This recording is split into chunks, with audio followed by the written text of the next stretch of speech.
अस्सलामु अलैकुम dear class 6 students. प्यारे बच्चों, आज हम हिस्ट्री का unit first what, where, how and when पढ़ने जा रहे हैं। उम्मीद है आपको इस लेक्चर से फ़ायदा हासिल होगा। चलिए बच्चों, शुरू करते हैं हमारा आज का लेक्चर। प्यारे बच्चों, आप जानते ही होंगे कि आपके पेरेंट्स क्या काम करते हैं, आपके ग्रैंड पेरेंट्स क्या काम करते हैं। लेकिन क्या आपने कभी ये सोचा, इमेजिन किया कि आपके ग्रेट ग्रैंड पेरेंट्स क्या काम करते थे? आपके जो आबा अजदाद हैं, एंसेस्टर्स हैं, वो क्या काम करते थे? उनके क्या पेशे थे? अगर आप ये जानना चाहेंगे तो आपको बच्चों अपने फैमिली पास्ट के बारे में जानना होगा या फैमिली हिस्ट्री के बारे में जानना होगा। तो आप ये कैसे करेंगे? आपके लिए क्या सोर्सेज होंगे जिससे आप अपने फैमिली पास्ट के बारे में, ग्रेट ग्रैंड पेरेंट्स के बारे में, एंसेस्टर्स के बारे में जानना चाहेंगे? तो क्या सोर्सेज होंगे आपके बच्चों? आपके पेरेंट्स और आपके ग्रैंड पेरेंट्स। कुछ हद तक आपको ये आपकी ग्रेट ग्रैंड पेरेंट्स और एंसेस्टर्स के बारे में जानकारी दे सकते हैं। बच्चों, हमारा ये सब्जेक्ट हिस्ट्री भी पास्ट को स्टडी करता है, यानी एक ऐसा सब्जेक्ट जो पास्ट को स्टडी करे उसे हम हिस्ट्री कहते हैं। ठीक है बच्चों, ये है हमारे सब्जेक्ट हिस्ट्री की मीनिंग। अब हम आगे बढ़ते हैं बच्चों और जानते हैं कि ये जो टर्म्स हैं what, where, how and when, ये हमारी हिस्ट्री ऑफ मैन, इंसान की हिस्ट्री के साथ कैसे जुड़े। बच्चों, इन्हीं से हम कुछ सवालात ले लेते हैं। पहला सवाल हम व्हाट टर्म से लेंगे। What were the crops grown in India 8000 years ago? What से क्वेश्चन बना कि कौन सी फसलें उगाई जाती थी हिंदुस्तान में 8000 साल पहले। अब हम दूसरी टर्म को ले लेते हैं बच्चों, वायर। वो है wire. Wire did these crops grow? ये फसलें कहाँ उगाई जाती थी? फिर हम नेक्स्ट टर्म से क्वेश्चन लेते हैं, वो है how. How rivers in India were important for crop production? India में रिवर्स का क्या अमल दखल था? कितने इम्पोर्टेंट थे ये रिवर्स हमारी क्रॉप की प्रोडक्शन के लिए, हमारी फसलों को उगाने के लिए इनकी क्या अहमियत थी? जैसे हमारे हिंदुस्तान में बहुत सारे रिवर्स हैं बच्चों, गंगा है, कृष्णा रिवर है, गोदावरी रिवर है, इंडस रिवर है। ये कुछ रिवर्स हैं जिनसे हमारी फसलें सैराब होती थी और आज भी हम इन ही दरियाओं का इस्तेमाल करते हैं पानी देने के लिए अपनी फसलों को। अब लास्ट टर्म है when. When did rearing of animals like sheep and goat started in India? Hindustan में कब से दो जानवरों को पाला गया? एक है भेड़, दूसरा है गोट। तो ये टर्म्स कैसे रिलेटेड हैं हमारे हिस्ट्री से? What, wire, how and when, ये टर्म्स कैसे रिलेटेड हैं? बच्चों, आपने ये सवाल पढ़ के समझ लिया होगा कि व्हाट से हमें ये क्वेश्चन बना कि कौन सी फसलें उगाई जाती थी इंडिया में 8000 साल पहले, ये व्हाट टर्म से ही बना। ठीक है बच्चों। दूसरा क्वेश्चन जो वायर टर्म से बना, wire did these crops grow, ये फसलें कहाँ उगाई जाती थी? ये दूसरी टर्म वायर से क्वेश्चन बना हमारी हिस्ट्री का। और तीसरी टर्म हाउ, हाउ से ये क्वेश्चन बना, how were reverse in India very important for crop production, crop production के लिए हमारे ये दरिया कितने अहम थे इंडिया में। और लास्ट टर्म थी व्हेन। व्हेन से हमारी हिस्ट्री का क्वेश्चन ये बना, when did the rearing of animals like sheep and goat start in India? हमारे हिंदुस्तान में भेड़ और बकरियों को कब से पाला गया? ये हमारा नेक्स्ट क्वेश्चन बना व्हेन टर्म से। तो अब हम आपको, मुझे लगता है, समझा पाए कि इन टर्म्स का कैसे चोरी दामन का साथ है हिस्ट्री का और इन टर्म्स का। ये टर्म्स हैं what, where, how and when. इसी से हिस्ट्री के मेजर क्वेश्चंस बनते हैं। अब आगे बढ़ते हैं बच्चों। हमने ये काम ये करना है अब कि फिजिकल मैप निकालना है बुक से, हिस्ट्री की बुक से, सब कॉन्टिनेंट इंडिया का। और वहाँ आपको ढूंढना है दो पहाड़ियों को, सुलेमान एंड किरथार हिल्स। ये दोनों पहाड़ियाँ आपको क्यों ढूंढनी है? क्योंकि ये मशहूर भी हैं, इनकी अहमियत भी है, और ये अहमियत इससे पता चलती है कि यहाँ पर सबसे पहले 2 फसलें उगाई गई। वो ये फसलें थी वीट एंड बार्ली। वीट यानी गंदम और बार्ली 8000 साल पहले ये 2 फसलें यहाँ उगाई गई। और ये दोनों पहाड़ियाँ सुलेमान और किरथार हिल्स कहाँ पर आती हैं इंडिया में? ये हमारे नॉर्थ वेस्ट से आती हैं। नॉर्थ वेस्ट से ये पहाड़ियाँ आपको मिल जाएंगी मैप पे। अब एक और फसल है बच्चों जो हम अक्सर अपने घरों में इस्तेमाल करते हैं, खाते भी हैं, वो है चावल, राइस। ये कब उगाई गई इंडिया में? चलिए बच्चों देखते हैं, या ये कहाँ उगाई गई ये देख लेते हैं। ये विंध्याज में उगाई गई। विंध्याज एक पहाड़ियों का सिलसिला है बच्चों इंडिया में। ये नॉर्थ में है ये पहाड़ियों का सिलसिला, और यहाँ पर पहली बार काश्त की गई चावल की, इसलिए विंध्यास जो है, नॉर्थ ऑफ विंध्यास मशहूर है। अब हम लोकेट करते हैं एक और जगह को, गंगा को और इसकी ट्रिब्यूटरीज को। गंगा एक बहुत बड़ा रिवर है हिंदुस्तान का, और ट्रिब्यूटरीज क्या होती हैं बच्चों? जब छोटे छोटे दरिया मिलकर एक बड़े दरिया में गिरते हैं, उन्हें हम ट्रिब्यूटरीज कहते हैं। उन्हें हम ट्रिब्यूटरीज कहते हैं बच्चों। तो रिवर गंगा भी एक बहुत बड़ा दरिया है, और ये छोटे छोटे दरियाओं से मिलकर बना है। अब हम लोकेट कर लेते हैं बच्चों इसे मैप पर। गंगा क्यों मशहूर है? कहते हैं एंशिएंट टाइम में, पुराने ज़माने में, गंगा के जुनूब में यानी साउथ ऑफ गंगा, गंगा के जुनूब में एक बहुत मशहूर सिटी आबाद थी। इस सिटी का नाम मगधा सिटी था। अब एक और क्वेश्चन आपके जहन में आता होगा बच्चों कि हमारे मुल्क इंडिया का नाम इंडिया कैसे पड़ा? भारत भी इसे कहते हैं, भारत नाम इसको कैसे दिया गया? ये क्या सोर्सेज हैं इसके लिए कि जिससे हमें ये पता चले कि हमारी कंट्री का नाम इंडिया या भारत कैसे पड़ा? कहते हैं बच्चों कि हमारे यहाँ एक दरिया बहता है, अभी मैंने इसका नाम भी बताया था आपको, इंडस रिवर, जिसे हम संस्कृत लैंग्वेज में सिंधु भी कहते हैं।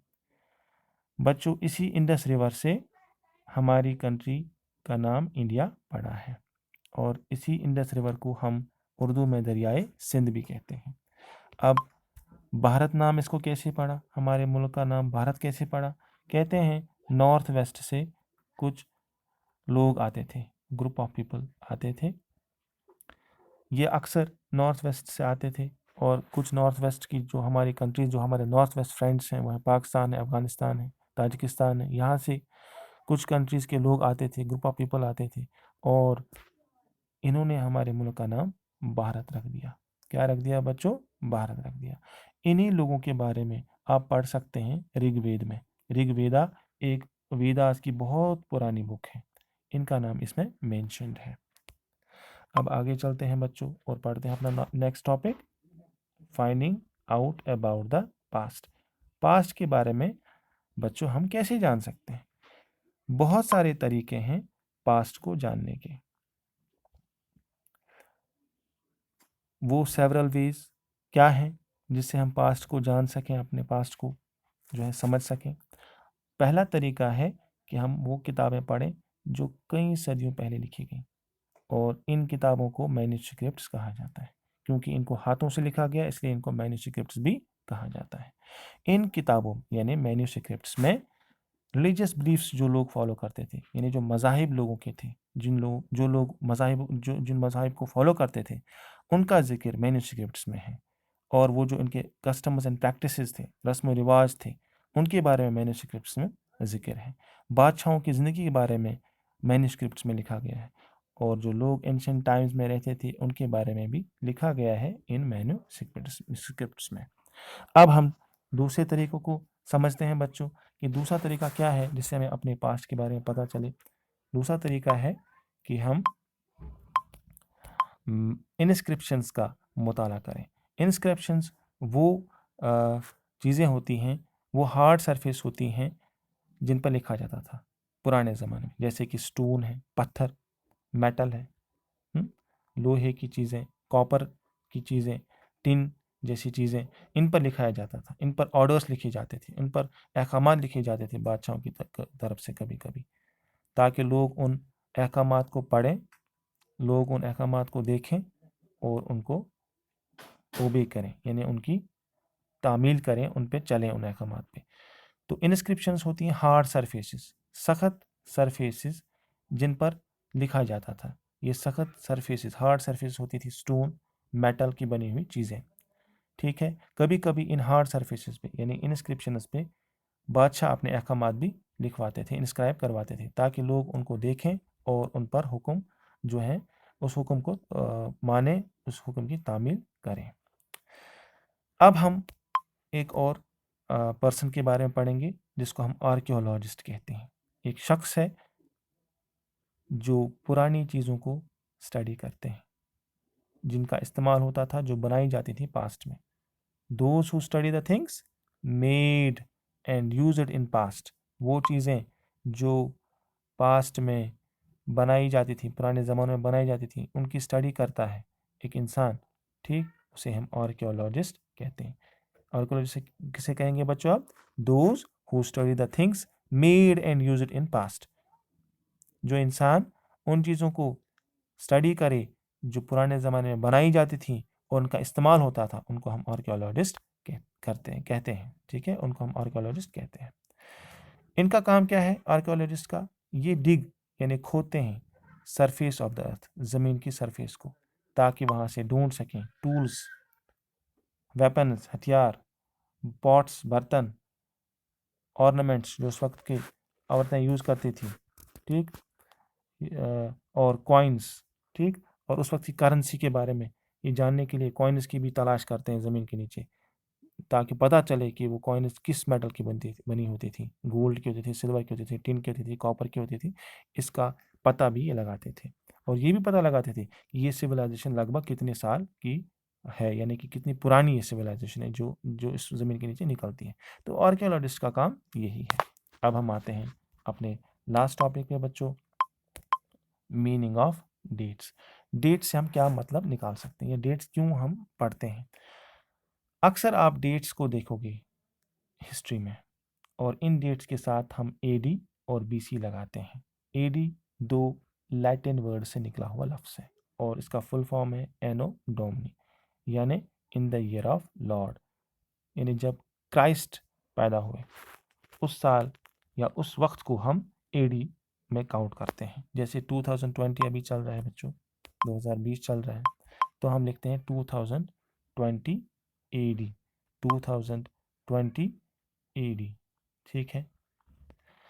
बीसी जो है, इसके बाद एक और टर्म है बीसी। बीसी का फुल फॉर्म है बिफोर क्राइस्ट, यानी वो डेट्स जिनको हम यूज़ करते हैं before the birth of the Christ, जब पैदा नहीं हुए थे ईसा अलैहिस्सलाम, तब की डेट्स को हम बीसी लगा देते हैं। जैसे कि मैं यहाँ एक डेट लिखूँगा 70 बीसी, दैट इज 70 बीसी, इस तरह हम लिखेंगे, यानी बीसी इज बिफोर क्राइस्ट, यानी 70 साल बीसी, ठीक। 70 डेट है तो बीसी इसके साथ लगा दिया, क्योंकि ये क्राइस्ट से पहले का डेट है। मिसाल में दे रहा हूँ, एग्जांपल दे रहा हूँ आपको बच्चों।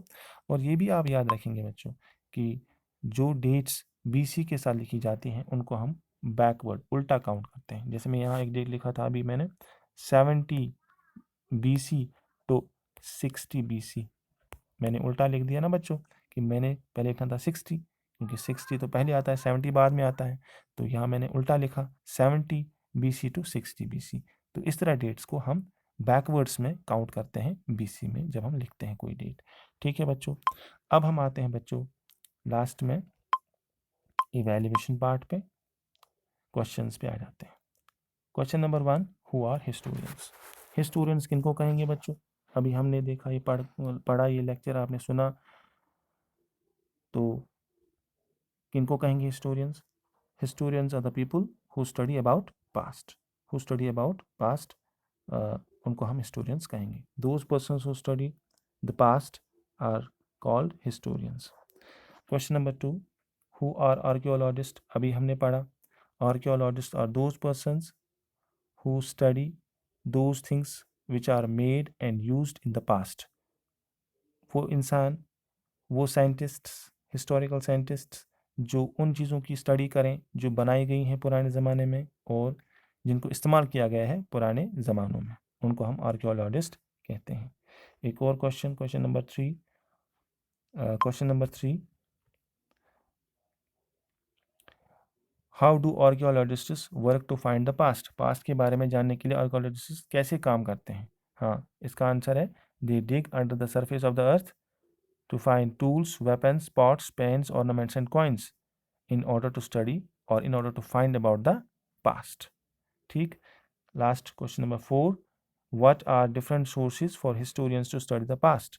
Different sources क्या हैं historians के लिए कि वो past को study कर सकें? तो ये आपके लिए बच्चों होमवर्क, ये आप खुद कर लेना है। क्वेश्चन नंबर 4 कोशिश करना इसको करने की। ठीक है बच्चों, उम्मीद है आपको ये लेक्चर समझ में आया होगा और जो मैंने होमवर्क दिया है वो भी आप करोगे घर में। आज के लिए बच्चों इतना ही। अल्लाह हाफ़िज़।